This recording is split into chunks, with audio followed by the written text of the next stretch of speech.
Salam dan bahagia. Perkenalkan, nama saya Ananda Galuswasari dan saya adalah CGP Angkatan 9 dari SD Negeri Sumberwungu 1 Tepus.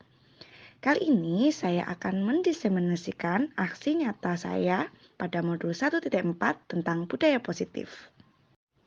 Diseminasi kali ini dilakukan di ruang perpustakaan SD Negeri Sumberwungu 1 Tepus dengan mengundang seluruh Bapak Ibu guru yang berjumlah 6 orang.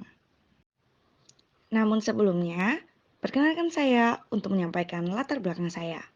Di sini, peserta didik tidak suka dengan peraturan karena selama ini jika mereka melakukan kesalahan atau pelanggaran, mereka akan mendapatkan hukuman.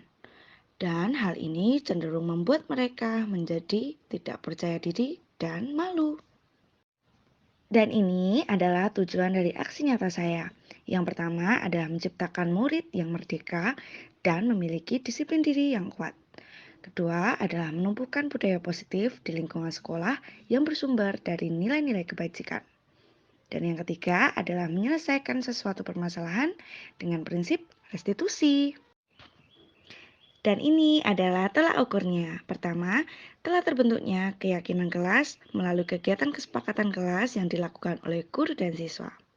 Kemudian, peserta didik menjalankan keyakinan kelas tersebut. Dan yang terakhir, ketika guru menerapkan prinsip segitiga restitusi dalam menyelesaikan masalah. Dan ini adalah lini masa tindakannya.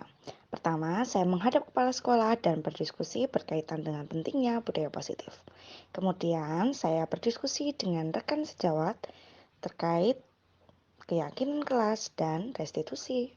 Kemudian, saya mengumpulkan rekan guru untuk diseminasi budaya positif.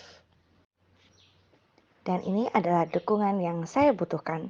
Pertama adalah dukungan dari kepala sekolah, rekan sejawat, dan peserta didik agar setiap kegiatan yang dilakukan dapat berjalan dengan lancar. Kemudian, saya membutuhkan sarana dan prasarana untuk menumbuhkan budaya positif di sekolah. Berikut adalah kegiatan diseminasi yang saya lakukan berkaitan dengan budaya positif. Selamat pagi Bapak dan Ibu. Pagi. Wah, kurang semangat kayaknya ya. Selamat pagi Bapak dan Ibu. Selamat pagi. Ya, semangat seperti itu ya.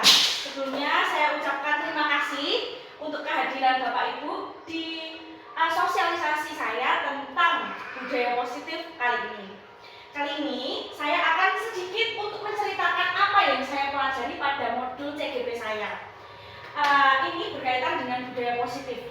Jadi nanti pada kegiatan kali ini saya akan sedikit memaparkan berbagai komponen di dalam budaya positif.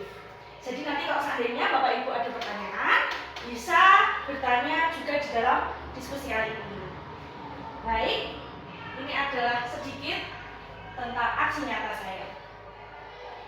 Sebelumnya saya mau mengungkapkan terlebih dahulu apa saja komponen dari budaya positif.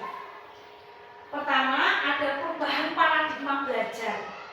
Lalu yang kedua, ada disiplin positif, motivasi perilaku manusia, lalu kebutuhan dasar manusia, serta posisi kontrol guru, keyakinan kelas, dan segitiga restitusi.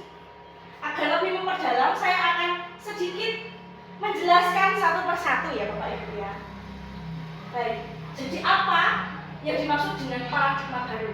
Seperti yang kita ketahui bahwa kali ini kita sudah menginjak kurikulum baru. Kurikulum ini sangat menjunjung adanya paradigma baru ini, di mana pembelajaran dengan paradigma baru merupakan pembelajaran yang dirancang dengan prinsip berdiferensiasi. Sehingga peserta didik belajar sesuai kebutuhannya dengan tahap perkembangannya untuk mewujudkan profil pelajar Pancasila.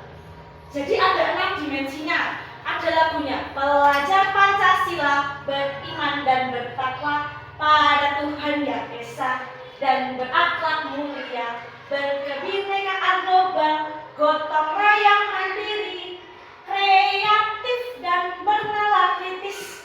Ini adalah profil pelajar Pancasila yang nanti akan berusaha di diwujudkan melalui kurikulum baru ini. Oke, sekarang coba saya mau bertanya dengan Bapak Ibu. Tidak perlu kaku-kaku, santai mawon Bapak Ibu. Jadi nanti saya tuh mau bertanya kalau mendengar kata disiplin, karena kita mau masuk pada disiplin positif. Kalau saya mengucapkan kata disiplin, apa yang ada di dalam gambaran atau di dalam kepala Bapak Ibu sendiri? Ketika ada kata disiplin, coba kalau Mbak Meta. Sesuai peraturan.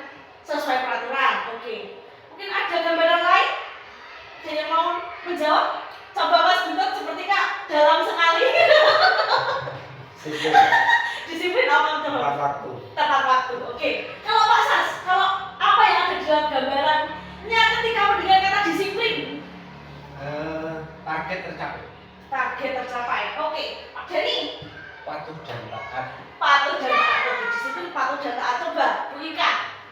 Mengikuti sesuai aturan yang telah ditetapkan. Oke, mengikuti aturan sesuai dengan aturan yang sudah ditetapkan.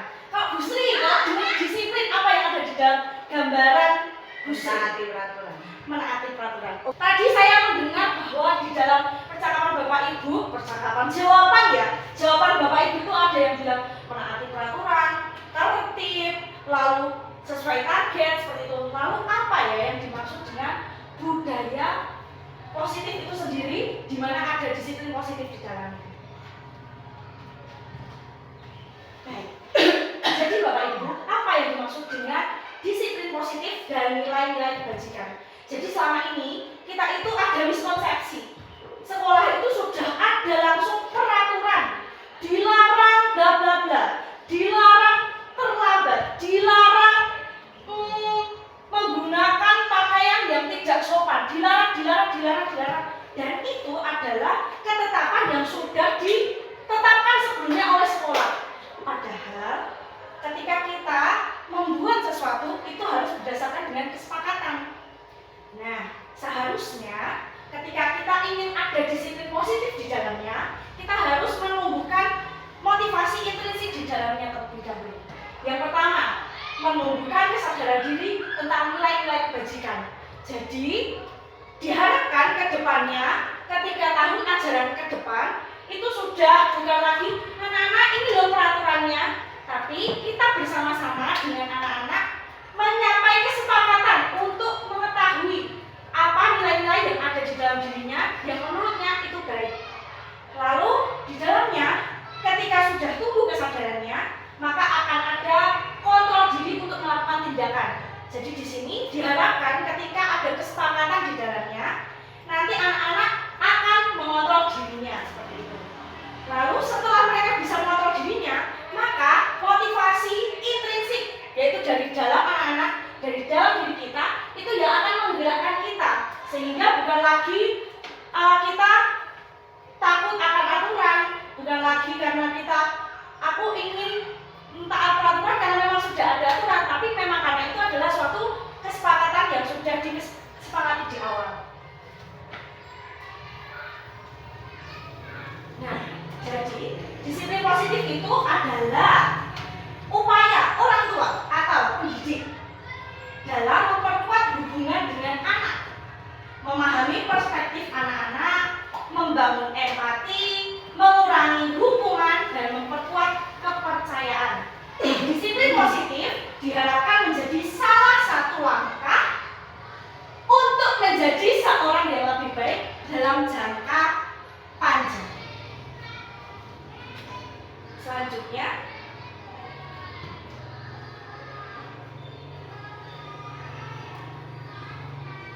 oke, karena kok kayaknya tuh Bapak Ibu sepaneng ya. Gimana kalau kita sambil ice breaking? Nanti kalau saya bilang semangat 1, 5, ya, semangat 1. Nanti kalau semangat 2, kalau semangat 3, coba dipraktekkan ya, biar nggak sepaneng kok kayaknya tuh tegang-tegang. Saya jadi takut kalau tegang-tegang itu. Jangan tegang-tegang Bapak Ibu. Oke,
bingung, menggambar di buku, mencoret-coret, dan itu pasti juga relate dengan apa yang Bapak Ibu alami di kelas.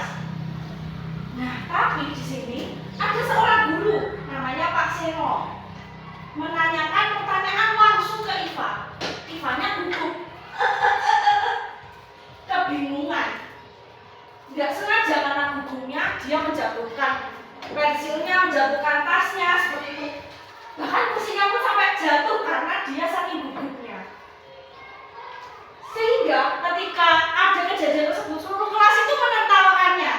Dan itu juga sangat relate pasti di dalam SDN ini. Juga ada anak-anak yang seperti itu, dan ketika dia gugup akan refleks alaminya itu mungkin menjatuhkan sesuatu dan akhirnya jadi bahan tertawaan.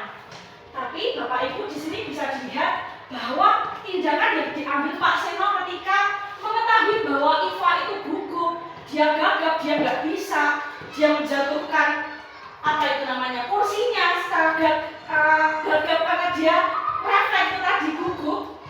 Dia meminta anak tersebut untuk berdiri di depan kelas, terus dihukum, diberikan hukuman. Sekarang ketika anak-anak lain melihatnya, anak-anak lain menertawakannya. Mungkin menertawakannya dalam hati atau cuma seperti itu. Itu biasa sering terjadi ya kalau seandainya ada anak-anak yang mungkin ada kejadian seperti ini, teman-temannya menertawakannya. Sekarang yang akan jadi pertanyaan saya adalah, apakah Bapak dan Ibu ini setuju dengan tindakan yang dilakukan oleh Pak Seno terhadap si Iva tadi? Tidak. Tidak. Alasannya kenapa Pak Sas? Karena anak yang sudah jatuh mentalnya mestinya harus disemangati agar kembali punya mental. Terima kasih Pak Sas. Mungkin ada jawaban lain? Pak Jani kayaknya menggebu-gebu. Sama. Bu Sri ada jawaban lain? Nanti anak akan lebih takut, lebih merasa takut. Oh iya. Jadi ketika Bu Sri tidak setuju dengan tindakan Pak Seno itu karena anaknya nanti semakin takut seperti itu. Lalu pertanyaan selanjutnya, tindakan Pak Seno terhadap Iva itu merupakan tindakan hukuman atau konsekuensi? Coba dipikir dalam-dalam, kira-kira itu adalah hukuman atau konsekuensi? Apa Pak? Hukuman. Ada yang berbeda? Hukuman atau konsekuensi? Wah, sepertinya berpikir keras. Pak Gunter atau Pak Gunter? Maksudnya tindakannya Pak Seno itu Itu termasuk hukuman kah? Dia memberikan hukuman atau konsekuensi? Iva. menurut saya dampaknya Tindakan si Pak Seno itu termasuk tindakan menghukum atau tindakan memberikan konsekuensi? tindakan Pak Seno mungkin lebih ke hukuman karena ditertawakan oleh teman-teman sekelas. Oke. Jadi semua sepakat ya itu hukuman ya. Coba kita akan bahas terlebih dahulu. Kita akan sedikit membedakan apakah itu hukuman, konsekuensi, dan restitusi. Mungkin kalau restitusi agak apa sih ya itu, kita akan bahas. Jadi kalau hukuman itu tidak terencana, tiba-tiba. Murid itu nggak akan tahu apa yang akan dilakukan oleh gurunya karena belum ada kesepakatan sebelumnya di dalamnya. Lalu bersifat satu arah dan biasanya hukuman berupa hukuman fisik atau psikis. Jadi yang diserahkan adalah mental dari anak tersebut. Lalu perbedaan kedua, apa sih itu konsekuensi? Konsekuensi itu sudah terencana, jadi sudah ada kesepakatan di dalamnya. Disepakati sesuai peraturan, muridnya tapi tetap dibuat tidak nyaman. Karena pasti tetap akan ada sesuatu yang dilakukan karena terpaksa dengan adanya aturan tersebut. Lalu guru itu selalu memonitor. Dan yang baru yang akan saya sosialisasikan di sini adalah restitusi, di mana kegiatan ini adalah menciptakan kondisi bagi murid untuk memperbaiki kesalahan. Prosesnya kolaboratif yang mengajarkan murid untuk mencari solusi sendiri. Tapi gimana ya caranya, apalagi penerapannya di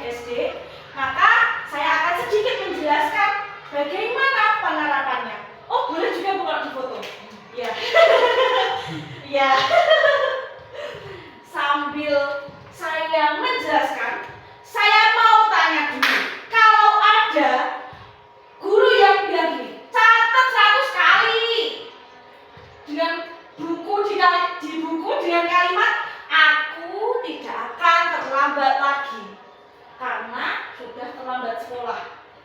Kon nulis 100 ping 100 itu adalah hukuman atau konsekuensi. Setelah tahu, coba ada konsekuensi, ada perbedaan. Coba kalau Bu Sri apa Bu Sri? Hukuman. Ada yang berbeda? Tergantung. Oh, tergantung. Kalau udah ada kesepakatan berarti konsekuensi. Oke. Kalau belum berarti hukuman. Oke, coba ya. Betul ya, ini jawaban yang apa ya? Aman. Coba kita. Oh iya. Tapi kan nggak tahu dulunya udah ada peraturan belum.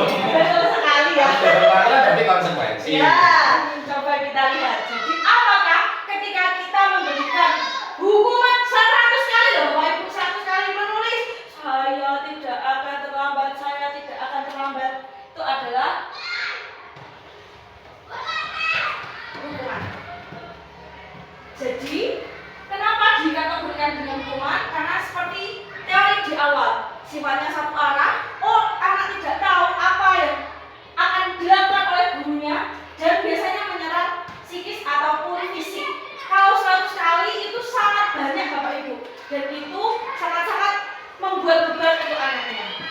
Coba kalau yang ini, membersihkan tumpahan air di meja karena tersenggol saat belajar. Jadi anak belajar tiba-tiba nyenggol tumpahan airnya, gurunya minta untuk membersihkan. Itu hukuman atau konsekuensi? Konsekuensi. Konsekuensi jelas. Coba kamu sih, kamu sih. Kok cepat sih? Kamu sih. Hukuman atau konsekuensi sih? Loh, kapan lagi loh ini saya tuh ternyata. Kalau saya tetap hukuman. Oh, kalau dulu sih bilangnya mah aku tetap hukuman. Coba kita bahas ya satu-satu ya Bapak Ibu, biar sudut pandang kita tentang hukuman dan konsekuensi bisa kita samakan.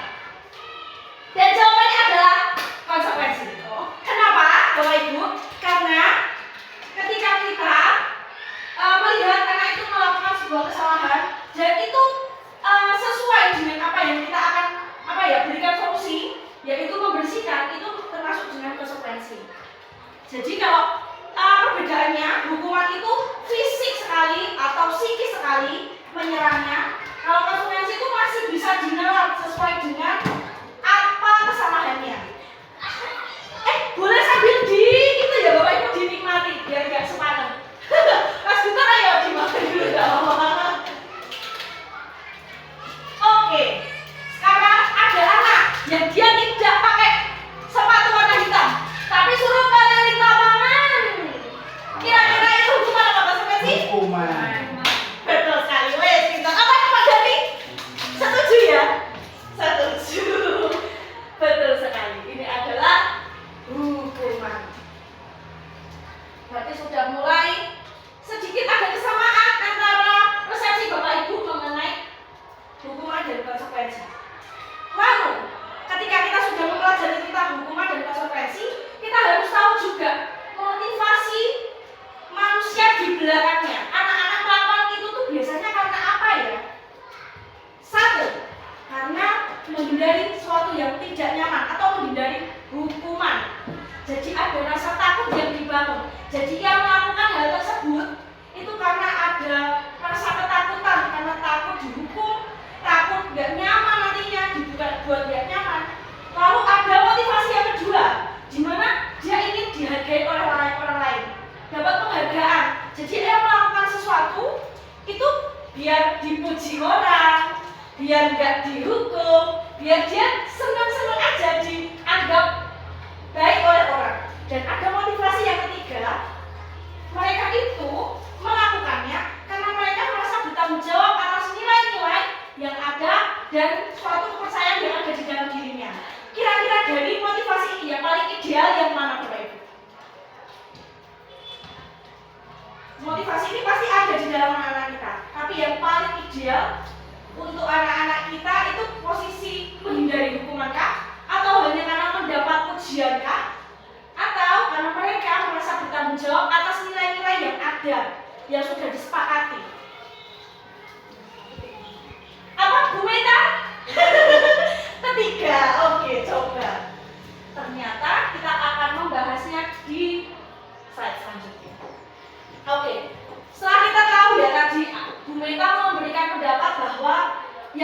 ideal itu ketika mereka melakukan sesuatu, termotivasi untuk melakukan sesuatu itu karena adanya dalam diri mereka, gerakan dalam diri mereka merasa bertanggung jawab atas nilai-nilai yang ada, yang sudah disepakati di awal bersama dengan guru-guru seperti itu kalau implementasinya di sekolah. Lalu sekarang saya juga akan membahas tentang 5 kebutuhan dasar yang ada di dalam kita masing-masing individu. Pertama, ada kebutuhan untuk bertahan hidup. Jadi kita melakukan sesuatu itu biasanya juga atas dorongan kebutuhan untuk bertahan hidup. Kita bekerja tentunya juga untuk mendapatkan penghasilan dan itu untuk bertahan hidup. Contohnya seperti itu Bapak Ibu. Lalu adanya kebutuhan cinta dan kasih sayang. Lalu selanjutnya ada kebutuhan untuk bebas, kesenangan, dan kekuasaan. Ini adalah sedikit kebutuhan dasar yang melatar belakangi mereka melakukan sesuatu.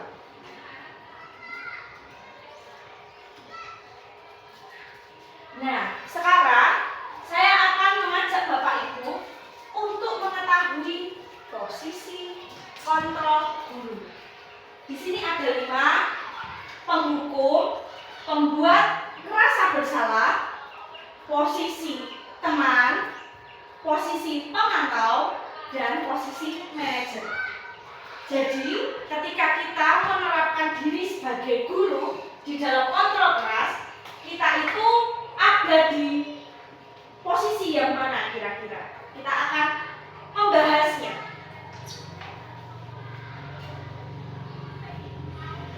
Oke, saya akan sedikit memberikan gambaran bagaimanakah ketika kita menjadi guru yang menerapkan posisi kontrol penghukum. Jadi ketika anak melakukan kesalahan, biasanya suara yang akan kita sampaikan, nada kita itu adalah nada yang keras, membentak, yang menyerang fisiknya atau psikisnya. Patuhi aturan saya. Kalau enggak, nanti kamu bla bla bla bla. Awas ya, kalau kamu melakukan seperti ini lagi, nanti saya akan bla bla bla. Patuhi aturan saya. Awas, kamu itu salah. Selalu pasti yang terakhir dan selalu seperti itu. Jadi yang diterapkan oleh guru adalah kata-kata yang membuat psikisnya atau tadi secara fisiknya juga terganggu. Ini adalah posisi kontrol sebagai seorang penghukum. Saya yakin kalau di sini pasti guru-guru tidak lagi menggunakan posisi kontrol tersebut. Lalu posisi kontrol kedua. Nah, ini adalah posisi yang mungkin saya sendiri boleh akui bahwa saya masih ada di dalam posisi kontrol ini, membuat rasa bersalah. Bagaimanakah posisi kontrol membuat rasa bersalah itu? Ketika kita menghadapi anak kita yang bersalah seperti itu, yang kita lakukan itu dengan nada yang pelan saja, tapi mak jelek. Kowe iki piye to, Le? Ora sakno to karo ibu. Mbok yo kesakno to karo ibu. Ibu wis ngajar lho. Wis ngajar wis kesel, emang sih kesel kan kowe. Emang sih kesel nek kowe. Kok kowe ngerti lakoni koyo ngene iki? Pasti saya juga yakin bahwa banyak dari sini guru-guru yang masih menerapkan posisi kontrol ini karena saya pun juga seperti itu. Jadi sebagai guru kita menerapkan rasa bersalah itu di pihak anak. Biar anak itu merasa, oh iya aku salah ya, aduh. Tapi tahu tidak Bapak Ibu, ternyata ketika kita menerapkan posisi ini, ternyata ada side effect-nya.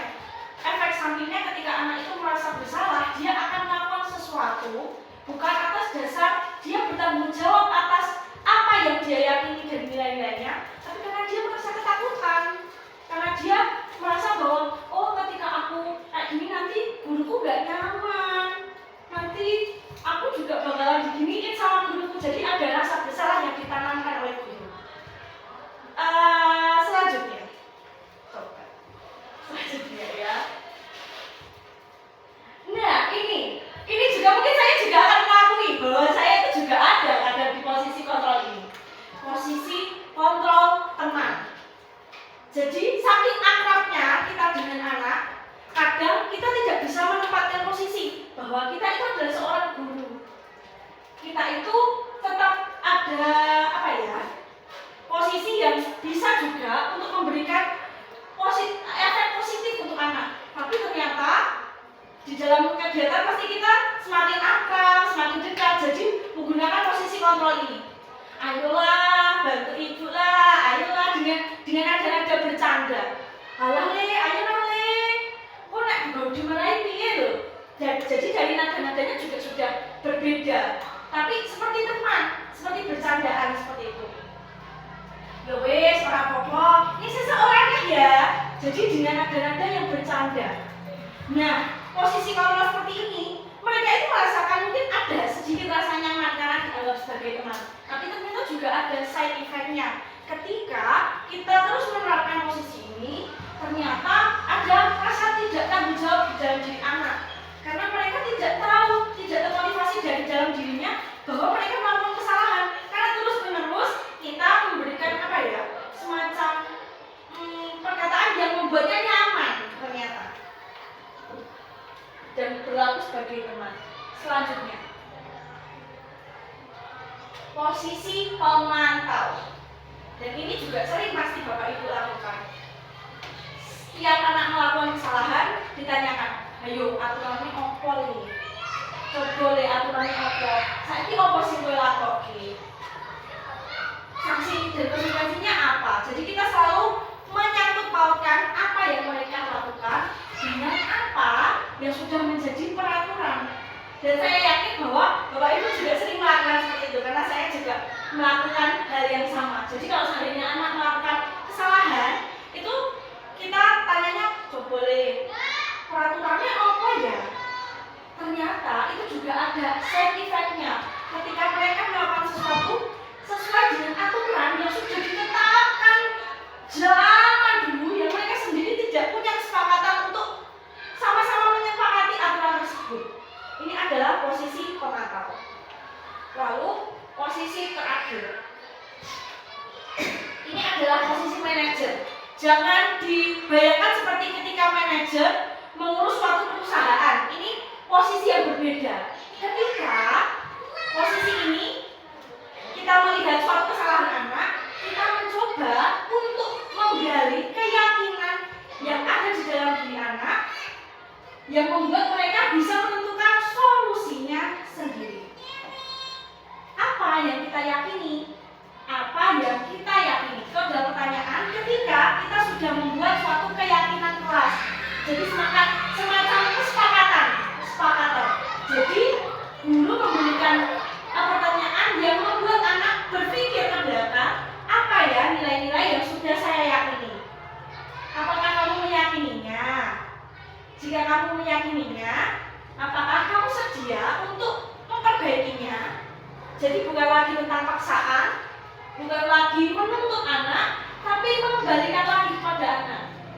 Kira-kira dengan nilai-nilai keyakinan yang sudah ada, apa ya yang harus kamu buat sehingga nalar itu mulai dari dalam diri anak, sehingga ada kontrol emosi dari anak tersebut. Bukan kita yang mengontrol, tapi anak tersebut melakukan karena keyakinannya.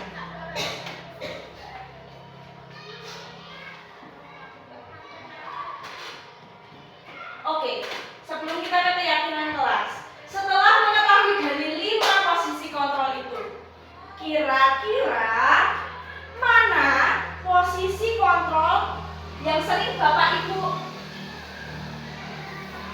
lakukan di dalam kelas? Manajer? Oke, bagus berarti Pak, sudah sangat ideal. Nah, guru-guru yang lain? Membuat rasa bersalah dan memantau. Oke, membuat rasa bersalah dan pemantau. Kalau Pak Gubernur? Semuanya. Oh semuanya. Oh, semua posisi kontrol dibahas semuanya. Oke, kalau Bu Meta? Posisi membuat rasa bersalah teman, posisi teman juga, posisi pemantau juga. Oke, kalau Bu Ika? Kalau saya posisi pembunuh juga. Hukum? Iya, posisi membuat merasa bersalah iya. Membuat rasa bersalah? Teman juga. Oke, berlaku sebagai teman ya. Kalau Bu Sri? Posisi membuat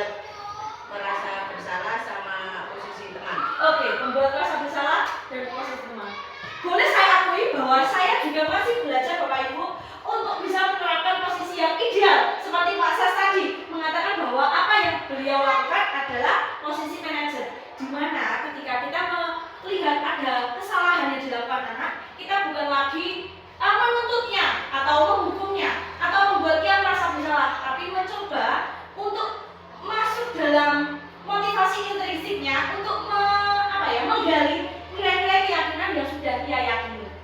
Jadi memang idealnya seperti ini ibu-ibu, bapak-bapak juga posisi manajer.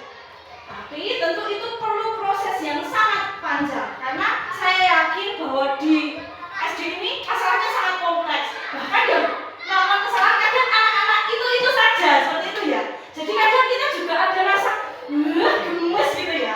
Jadi mungkin ketika berjalannya waktu, oh ternyata aku membuatnya merasa bersalah terus menerus. Padahal kita pengennya jadi orang yang menerapkan prinsip manajer ini, tapi ternyata memang butuh adanya kesabaran, konsistensi, dan tentunya terus-menerus belajar dari proses. Karena saya yakin bahwa ketika di sekolahan itu pasti banyak sekali masalah yang tidak bisa kita samakan satu sama lainnya seperti itu.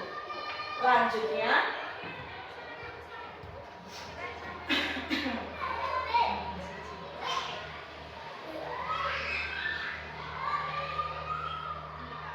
oke, sekarang kita akan membahas tentang keyakinan kelas. Tadi saya sudah sedikit menyinggungnya di awal ketika membedakan antara aturan dan keyakinan kelas. Kalau aturan itu sudah sesuatu yang sudah paten dari awal tanpa adanya kesepakatan. Dilarang merokok lah, dilarang berkata kotor lah, tanpa adanya kesepakatan di dalamnya. Tapi ternyata di kurikulum yang baru ini kita diajarkan adanya keyakinan kelas. Jadi semacam kesepakatan kelas yang bersumber dari nilai-nilai dalam diri anak. Lalu ada pertanyaan, mengapa ya harus ada keyakinan kelas dan bukan peraturan kelas?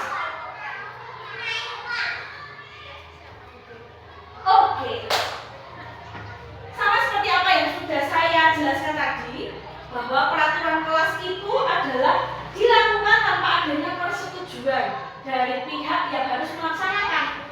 Jadi sudah ada ketetapan di awal. Sedangkan kalau keyakinan kelas atau yang biasa Bapak Ibu dengan kesepakatan kelas mungkin itu hampir sama ya, tentang persetujuan-persetujuan yang dibuat bersama, yang diambil dari nilai-nilai kebajikan yang sudah saya utarakan tadi di depan. Selanjutnya,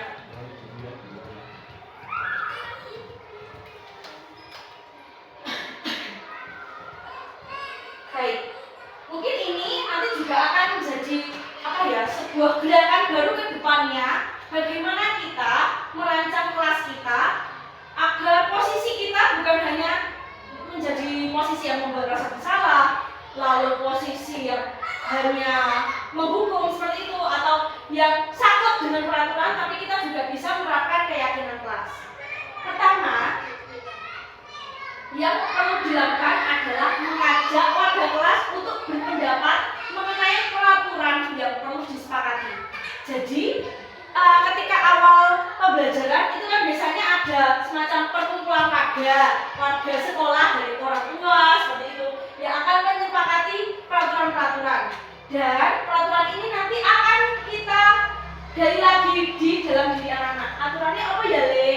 Yang perlu dilakukan yang apa ya Le?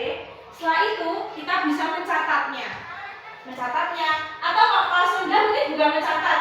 Mereka berkata-kata seperti itu, lalu kita yang mencatatnya, kita sendiri yang mencatatnya, lalu menyusunnya dengan kalimat yang positif. Jadi ketika ada kata-kata dilarang terlambat, berarti mungkin kalimat positifnya bisa jadi apa? Berangkat tepat waktu. Betul, berangkat tepat waktu.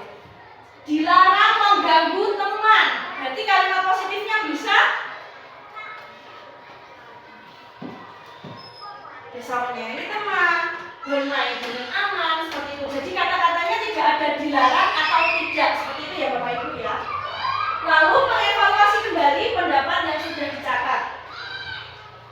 Jika semua warga kelas telah sepakat dan menyetujui keyakinan, kemudian warga kelas menandatangani tanda tangani.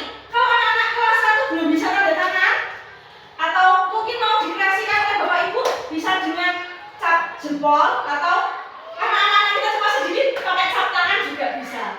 Jadi nanti semacam ada kesepakatan, berarti dari tanda tangan atau maaf tanda cap tadi atau tanda jempol tadi sudah jadi kunci untuk kita bahwa ini adalah keyakinan yang kita yakini bersama loh anak-anak, seperti itu. Lalu keyakinan kelasnya ditempel di tempat yang mudah dilihat di kelas. Jadi mungkin nanti bisa dipraktekkan atau ketika besok ada semacam sosialisasi dengan orang tua, kita juga bisa mengajak mereka untuk sama-sama memberikan semacam usulan tentang nilai-nilai yang harus kita sepakati di sekolah, seperti itu. Nah, ini adalah sedikit kata-kata yang bisa diubah ya. Dilarang datang terlambat. Kata positifnya hadir tepat waktu. Dilarang mengejek, saling menghormati. Dilarang memotong pembicaraan guru. Angkat tangan sebelum bicara. Jadi kata-kata yang digunakan adalah kata-kata yang positif, bukan kata-kata yang negatif atau tidak. Jangan itu kita hindari seperti itu. Dilarang mencontek, harus bersikap jujur. Dilarang buang sampah sembarangan. Buang sampah pada tempatnya.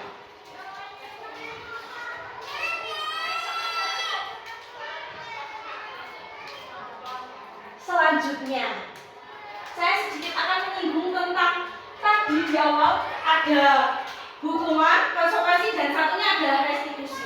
Bagaimanakah kita menerapkan restitusi? Yang pertama, yang harus kita lakukan itu adalah menerapkan segitiga restitusi ini. Bagaimana caranya?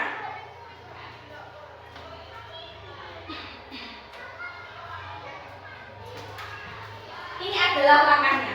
Pertama, menstabilkan identitas. Ketika kita melihat anak kita melakukan sebuah kesalahan, melakukan suatu kesalahan, kita tidak langsung menjudge-nya, tapi mengajaknya ngobrol baik-baik sehingga dia merasa dihargai sebagai manusia. Jadi menstabilkan identitasnya. Bukan lagi kita yang ngobrol boleh, bukan langsung seperti itu, tapi coba untuk mengajaknya ngobrol secara baik-baik terlebih dahulu. Gimana le? Wes maaf dulu le. Jadi kita ajak obrol biasa seperti itu Bapak Ibu agar identitasnya stabil terlebih dahulu. Kita semua bisa juga melakukannya ketika dia sudah bercerita, sudah merasa nyaman.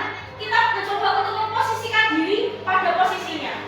Ya le, ibu tahu kalau ibu ada di posisimu, mungkin ibu juga akan melakukan hal yang sama. Jadi mencoba untuk meredam amarahnya terlebih dahulu, menstabilkan identitasnya, lalu memvalidasi tindakan yang salah. Pada kegiatan ini, itu kita juga tidak menggunakan kata-kata yang menghakimi, tapi kata-kata yang membuatnya menyadari apa tindakan yang sudah dia lakukan. Kenapa le? Kenapa dok? Tadi kok ibu mendengar ini ya? Benar tidak ya? Kamu melakukan ini? Kalau boleh tahu apa ya alasannya? Setelah dia memberitahu alasannya, kita bisa bilang bahwa oh iya betul, ternyata kamu melakukan ini karena ini ya Lea. Jadi kita tarik lagi dari mungkin mereka melakukannya berdasarkan kesenangan seperti tadi yang sudah ada di slide awal, bagaimana mereka termotivasi melakukan sesuatu, mungkin karena kesenangan, mungkin karena mereka ingin disayang mungkin. Contohnya ketika anak itu merebut sesuatu, dia merasakan di rumah mungkin dia tidak mendapatkan kasih sayang sehingga dia melakukan itu ternyata karena dia ingin juga orang tuanya melakukan itu sehingga dia merebutnya. Jadi ternyata ada faktor di belakangnya yang perlu kita ketahui dari validasi tindakan yang salah ini. Lalu menanyakan keyakinan. Setelah kita tahu alasan di dalamnya, apa yang motivasinya, kita nanti akan mengarahkannya pada keyakinan kelas yang sudah disepakati di awal.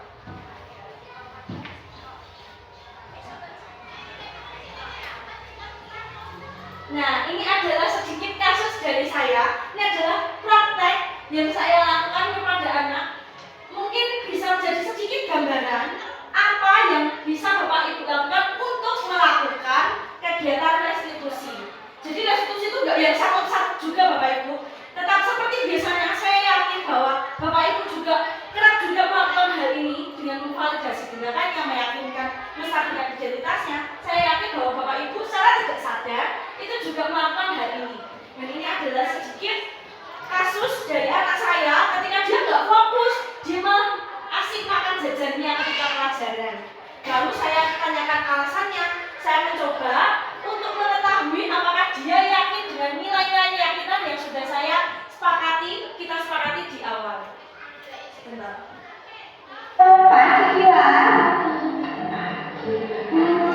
Udah saja belum tadi. Oh sudah kenyang hari ini. Ya, sinyalnya ternyata. Jadi di awal ini mungkin ya, ini adalah kegiatan ketika saya membuatnya merasa nyaman terlebih dahulu. Ini adalah kegiatan menstabilkan identitas. Jadi saya menanyakan apa yang dia lakukan, sudah jajan atau belum, lalu membuatnya merasa nyaman untuk dibicarainnya seperti itu. Pada akhirnya nanti saya akan memvalidasi tindakannya. Bu Galuh itu kok tadi melihat kamu ketika Bu Galuh sedang pelajaran itu kok ini ya, kamu makan ya, kenapa ya Dok ya? Boleh tahu nggak?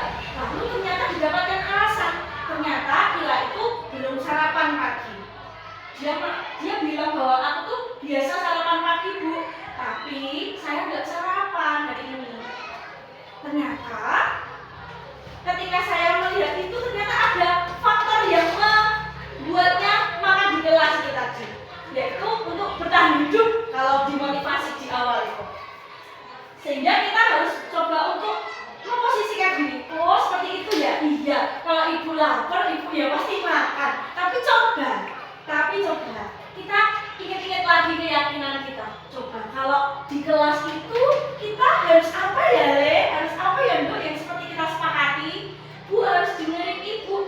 Kalau di kelas 1 itu biasanya saya pakai tepuk-tepuk fokus gitu. Jadi untuk mengingatkan anak-anak tentang keyakinan kelas harus fokus untuk itu. Coba kalau kamu makan, kira-kira apakah kamu fokus mendengarkan ibu?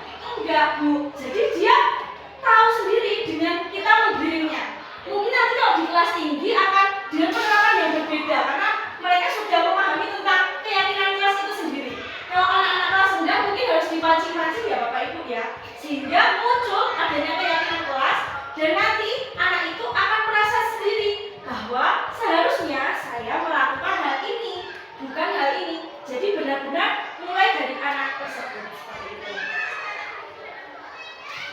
Dan untuk contoh yang terakhir Bapak Ibu, ini ketika saya itu baru saja jalan, terus baru saja duduk di sini, tiba-tiba sudah terdengar suara teriakan dari anak-anak kelas 1. Dan pasti Bapak Ibu sudah sering mendengar ya. Nah itu anak-anak kelas 1 itu teriak-teriak. Terus akhirnya ketika saya melihat ada peluang saya untuk melakukan restitusi, bagaimana menumbuhkan kesadaran diri mereka, saya melakukan restitusi itu. Dan ini adalah teknik yang saya Kamu mau tanya, kamu dari pulang dulu ya? Kalau itu kok dengar ada? aduh, sinyalnya ternyata ya. Aduh, Bu Galuh kok dengar ya? Ada suara gitu. Pokoknya saya coba untuk membuatnya tenang terlebih dahulu, nyaman. Ya seperti teman, mungkin seperti kok kayak kalau teman ya. Tapi nanti di akhirnya akan ada keyakinan yang ditarik dan itu yang akan menjadi keyakinannya untuk melakukan suatu tindakan yang lebih baik. Jadi saya membuatnya nyaman, membuatnya mau menceritakan apa yang dia lakukan, alasan-alasannya. Setelah sudah tahu alasannya, nanti saya tarik lagi pada keyakinan kelas seperti itu Bapak Ibu. Dan oh terima kasih. Baik Bapak Ibu, tidak terasa. Boleh ya tepuk tangannya. Baik, jadi saya harapkan dari presentasi saya kali ini bisa sedikit memberikan gambaran tentang bagaimana budaya positif itu diimplementasikan di sekolahan. Dan mungkin juga jadi gambaran untuk Pak Guntur sama Bu Mita untuk kedepannya kalau seandainya masuk dalam CGP, amin, nanti bisa tahu apa yang harus dilakukan